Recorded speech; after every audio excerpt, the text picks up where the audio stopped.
Ղողանջում են 7 վերք եկեղեցու զանգերը, Սրբազանը վերադարձել է Գյումրի։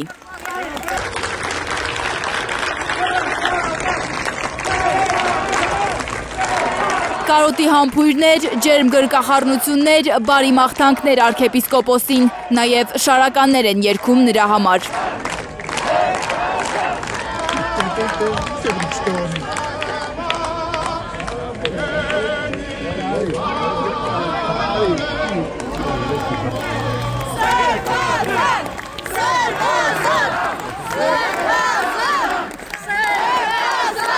Օրհնություն բաշխելով Միքայել Սրբազանը անցնում է հավատացյալների բազմության միջով, մտնում առաջնորդարանի շենք, շարունակելու տնային կալանքը։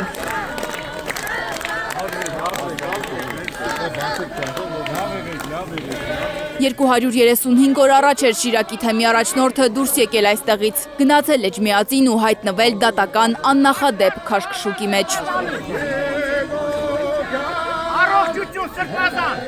Ուրախանում ենք, հուզվում ենք, որ մեր հոգևոր հայրը մեզ ավելի է մոտենում, վերադառնում է հայրենի քաղաք, մեր Շիրակի թեմ, բայց իրականությունը շատ ավելի տխրեցուցիչ է, որովհետև երբ որ մեր հոգևոր հորը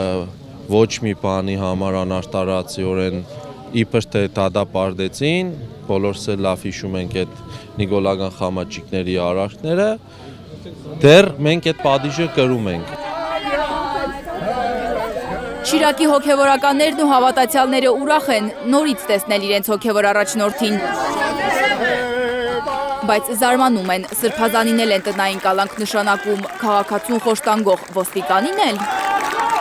Դա ոչ միայն ծաղրանք է, դա վիրավորական է, դա մեզ համար ցավ է, շատ մեծ ցավ է։ Կալանքը փոխարինվում է տնային կալանքի, դա նորից պատժիմի ձև է։ Ես կուզեի, որ Սրբազանը միանշանակ արտարացված գար Գյումրի։ Գիտեք, հիմա մենք մի բանի համար ենք ուրախանում, որը ընդհանրապես չպիտի լիներ, այսինքն նորմալ լիներ, որ Սրբազանը դատապարտված չլիներ, եւ ոչ թե տնային կալանք են տվել, խափանման միջոցն են թողել, ուրեմն, բայց մենք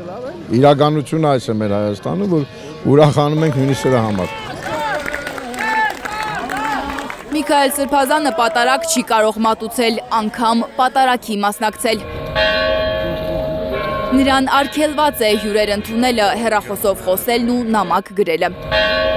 Սրբազանին միայն կարող են այցելել մերձավոր ազգականները, Շիրակի թեմի հոգևոր դասի մեկ ծառայող և վարչատնտեսական բաժնի մեկ աշխատակից։ Տվյալ պահին Միքայել Սրբազանն ընտրել է Նարեկ Սրբազանի թեկնածությունը, կարող է իր հետ շփվել պատարակների անցկացման հետ կապված հնարավորությունը դատարանը տվել է, բայց եկեղեցի հաճախելու, մասնակցելու պատարակ անցկացնելու հնարավորությունը դեռևս պարզված չէ։ Սա ծանր իրավիճակ է գյումրեցի հավատացյալների համար։ Իր այդ բարձր քարոզը, հոգեցույց, ոգեշինիչ քարոզը էլ մենք չենք լսել։ Բայց իշքան ժամանակ Աստված գիտե, չնայած հուսանք Տիրոջը, նաև ուրախ ենք, որ գոնե կտեսնենք մեր Սրբազանին, հեչ բան չի երեք։ Անմեղության իսկականից հրավիրա է ինքը, ինչի պետք է ինքը նստեր, ինչի համար նստեր, չեմ հասկնա ես։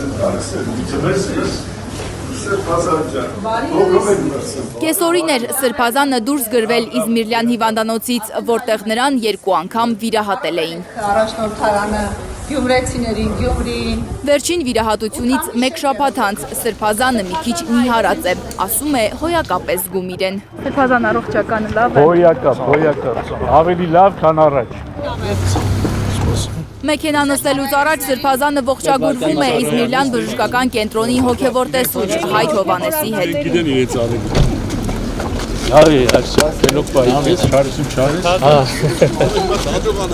Բոլորն են ուզում հրաժեշտից առաջ համբուրել Միքայել արքեպիսկոպոսին, ստանալ նրա օրհնությունը։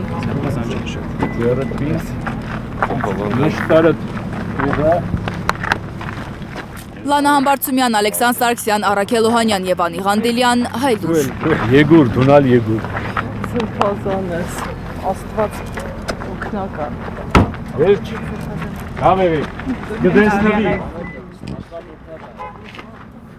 Դուք ծեսերի մասնակցի իրավունք ունեք։